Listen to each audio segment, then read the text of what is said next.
Right then, in this video we do an overnight challenge in House of Fraser. It's overnight challenge time! But before we start the challenge, I first go along to a set of 2 old express lifts which have been modernised by Cone, and the Cone indicators have an animation on them which I've never seen before. Going up.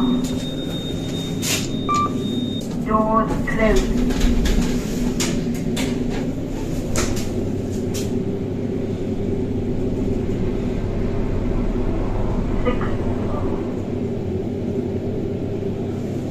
Doors open. Closed. So fucking weird. Express 3 to 4. Second floor. Doors open. And let's now surf this lift.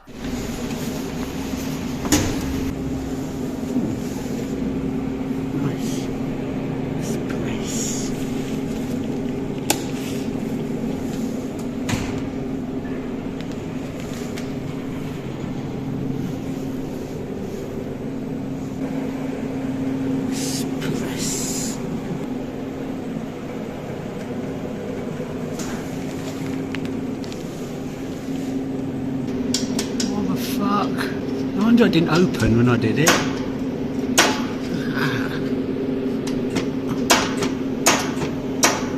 That's fucking shit. And now the overnight challenge begins. And here we are in House of Fraser. Well, it'd be good if it was bell size. This here, everyone, is Swindon Deep Shelter. And in this abandoned department store, I've got luxury. I've got my own personal taxi service. And by that I mean I can ride a trolley while I get pushed around the shop.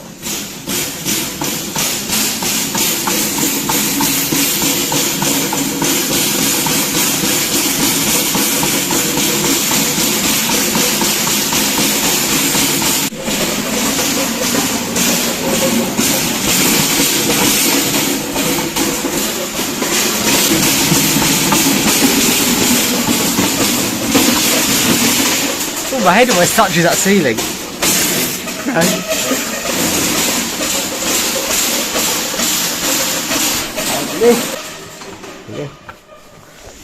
Why walk when I've got a taxi service? Here it is.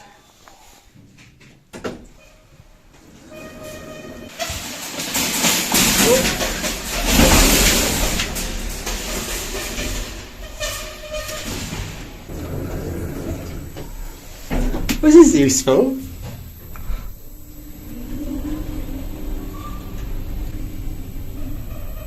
First floor.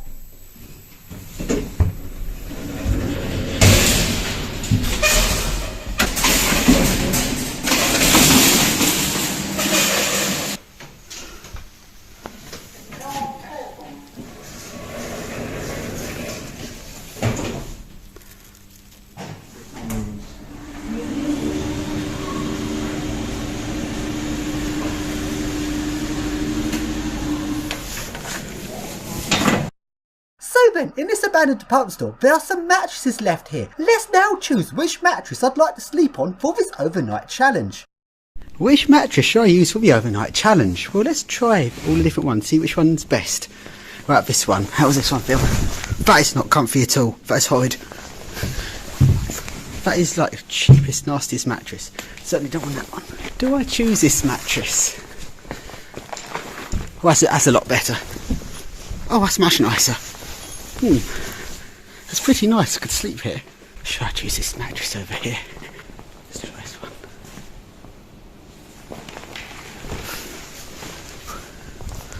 I think I'll be choosing this one. This one is the comfiest. This is overnight challenge luxury edition. Like, when do you get an overnight challenge like this? So then, we now take the mattress up to a room in the staff only 2nd floor of this department store where we'll be sleeping. This is luxury. This is like the ultimate overnight challenge.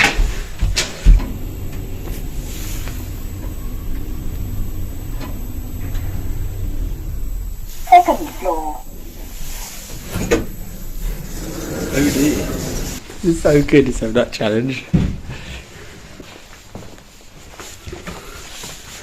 And here we are for an overnight challenge. This is like luxury. You've actually got nice mattresses for once. When do you get an overnight challenge with actual nice, comfy mattresses? So then, my friend had locked up lots of doors around his department store to make sure we feel safe and secure where we're sleeping for this overnight challenge. Because let's face it, we wouldn't be able to sleep very easily if we thought security could get into the department store at night while we were sleeping. There we go, security door's shut. So that's shut now, no one can get in. No. We're going to shut the other end and lock ourselves in for the ultimate overnight challenge. Yeah, this side's locked as well. But obviously if you need a drink you can't get back in. Camera. This is the spookiest sound for the overnight challenge. Sounds like a police station. If we wanted like the most secure from security, except we don't think security's going to come in anyway.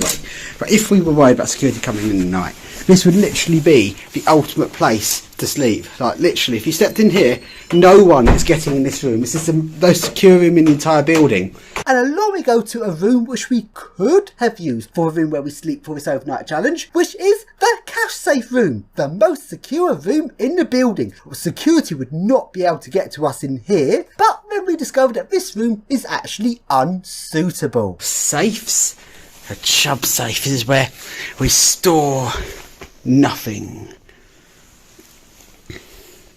We've got our money checking thing. Got our box. This safe we can't open. We must have taken top secret in that safe. No, what the fuck? What the fuck? Okay, we are not using that room. It's fail secure. So when all the power goes off and the releases don't work, you're trapped in there.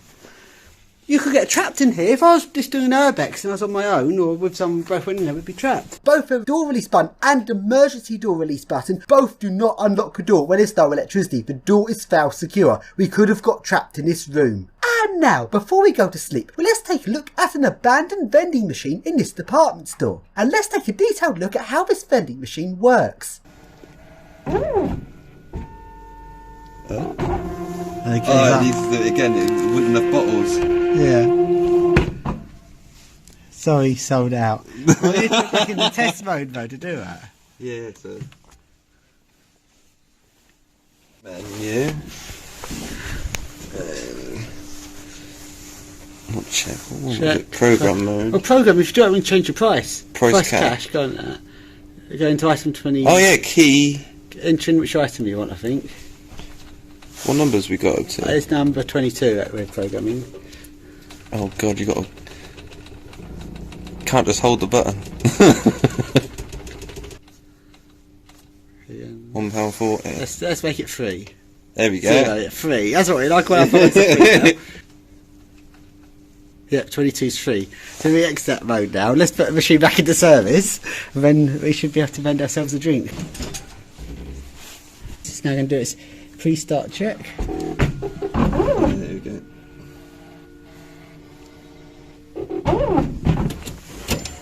Does this little check it does. I want a drink for free. Oh, the fridge is kicked on now. Oh yes. Ready to use. Number 22. There you go. Oh, it's free. It doesn't charge. Oh, how lovely.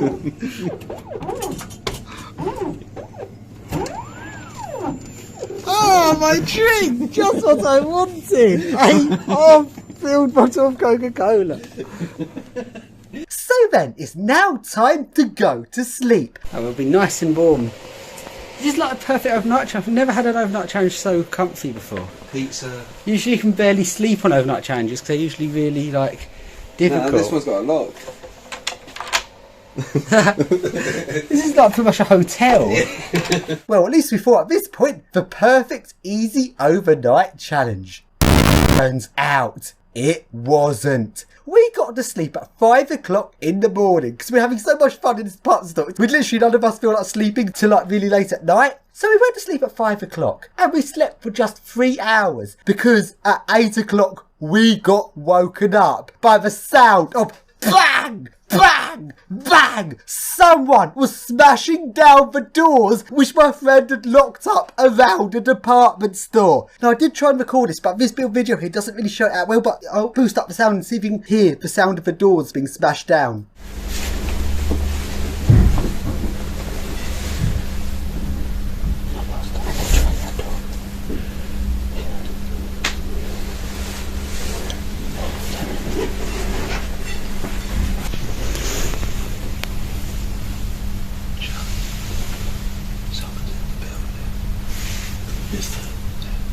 And then we heard the sound of metal being dragged along the floor outside of the room where we were sleeping. Whoever it was smashing down the doors had crowbars.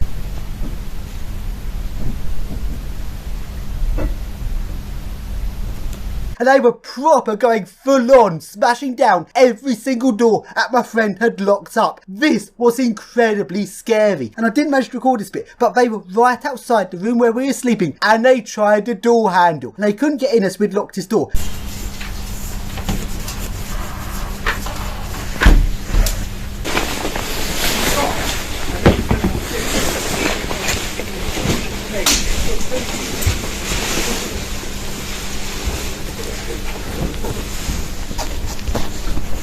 And luckily, they didn't think to smash down this door, because they must have assumed this was some little room and there'd be nothing in this room, so they had no reason to smash this door. But luckily, as the people smashing down the doors for some reason didn't feel a need to try and get into the room where we were sleeping, they then walked off to another part of the building, and we were listening very carefully to hear them walk away. And when they'd walked away, we hadn't heard them for a bit, so we knew that they were in a different part of the building. We then left the room we're in.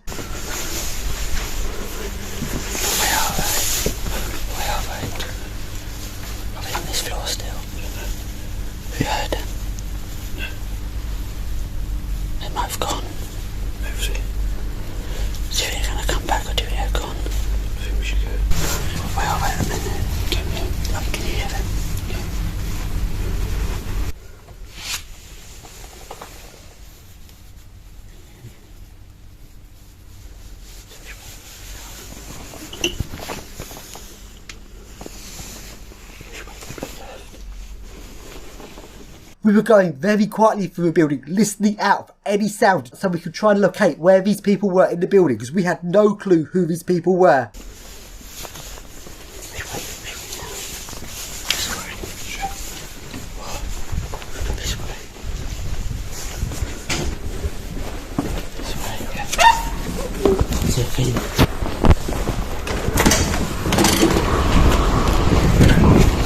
We managed to get out without running into whoever these people were. This was a very scary experience on an overnight challenge. So, who do you think that was smashing down doors in the building? Was it security who realised that we'd locked ourselves in the building and were smashing down the doors to try and catch us? Or was this burglars smashing down the doors to come and rob the place? Either way, we did not want them to catch us. So then, we'd only had 3 hours sleep and we were now in the middle of Swindon on a very cold winter's morning. And we had nowhere to go. We did not know of any other places that we could go and sleep. So we were very tired and we didn't really know what to do. So, what else better is there to do in Swindon than to return back to Swindon's Grenfell Tower? Now, I've done a video on this place and building management actually compare their residential building to Grenfell Tower. Like, that is just really disgusting and disrespectful that they do that. And when I was last here, in the lower right section of the building, none of the lifts were working and it was in a very bad state. And on this time where I returned to the building, it's still in just as bad rundown state. But one of the lifts was now working, which is a classic Schindler Smart lift. This is actually a version of Schindler Smart which doesn't have a VF drive, and I don't think I've ever been on top of this model of lift before, so let's go and surf it.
then, the last thing I'm going to show you in this video is an old computer system which we were taking a look at in House of Fraser. The reason why I'm putting this at the end of this video is I'm not sure how many people are watching are going to be interested in an old computer system, but those of you that do like to take a look at old computers, I'm now going to show you this really interesting, very old computer they have running House of Fraser. This is an old Windows 3.1 computer, and this House of Fraser closed down in 2021, so this was an incredibly old computer when the place closed down, and they were still using it as one of their main computer systems for the building. And quite a lot of these sort of places run very old computers, and the reason for this is when you've got a computer system doing a major task that everything depends on, to upgrade it means having to have downtime, and you just don't want downtime when it's literally doing the main tasks that you need being done. Then when you upgrade a computer system, you're going to have all the staff relearning a new system, plus you're going to have to incorporate all of the old databases from the old system into the new system. There's usually lots of teething troubles trying to get a new system running, and it's just a massive headache. So often it's easier to leave these really old computers running. Now, banks in particular are famous for this. Banks often have incredibly old computer systems still running in them, and in this department store they were literally running this really old system, too much effort to upgrade, and it's very interesting. Now, this is a Windows 3.1 computer, and Windows 3.1 is effectively a shell that runs on top of DOS, but it did actually appear that they weren't really using the Windows 3.1 shell. Most of the stuff they were doing on this computer was done in this different shell, and I'm not sure what this is. I've never seen this before. It's some sort of management system, some sort of software for running the thing they wanted to do, and this was a shell running on top of DOS itself, so a very rare system which I've literally never seen before.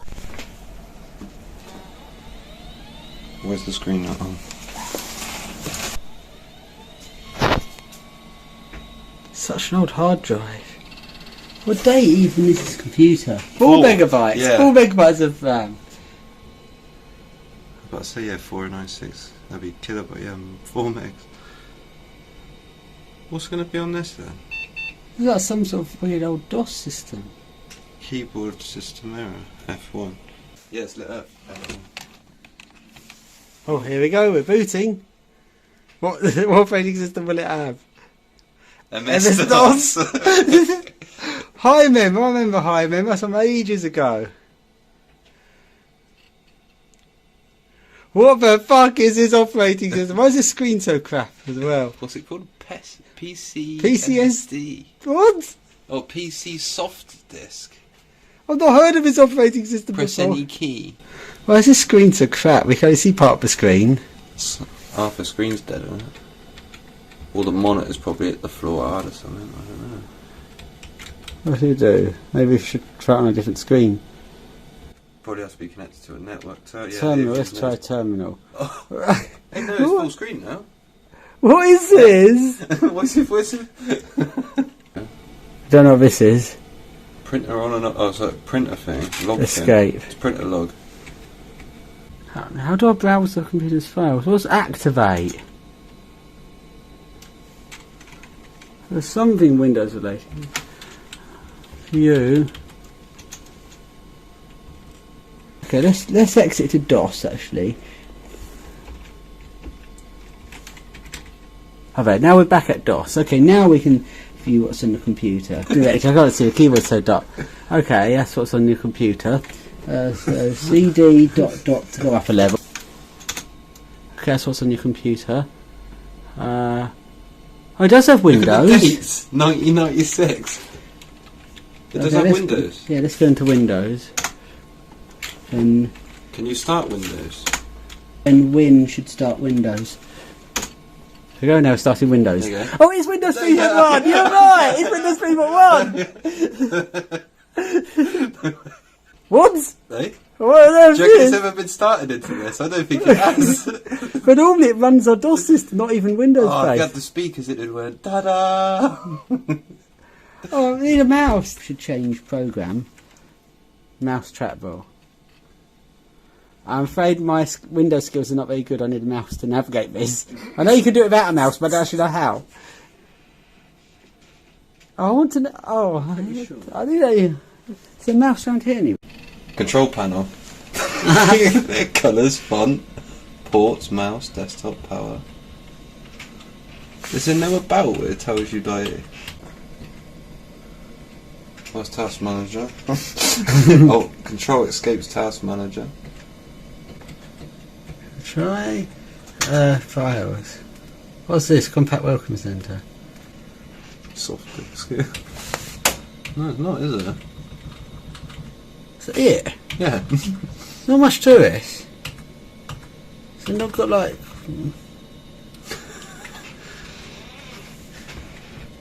So the folders. There's only about 12 folders on this So that's computer. just notepad, MS-DOS screen. So what's that one? Task switcher. So what's that over there then? What else we got there? Games. Just the defaults. Yeah, Minesweeper. That never changes, does it? Oh, paintbrush. I remember that. Media The old version. player. I bet. How about it's in squares, isn't it? What's that look like? Oh, look at that. Oh no. I think that would be impossible to use without a mouse. There's the mouse. I doubt this supports touchscreen. Paint looked so different back in those days. Imagine how excited you was when you first switched this computer back on in 94? Yeah, my family had a computer like this back in Windows 3 days, but it had this all themed user interface across it rather than the regular one. It was like rooms in a house, and you had to navigate his house to go into different rooms wherever different programs were located. Glossary. It's a big word for a computer like that, isn't it? I don't know, I think I want to exit the DOS controls. Base memory. Oh, this just tells you what different things mean. So there's like a help file for yeah.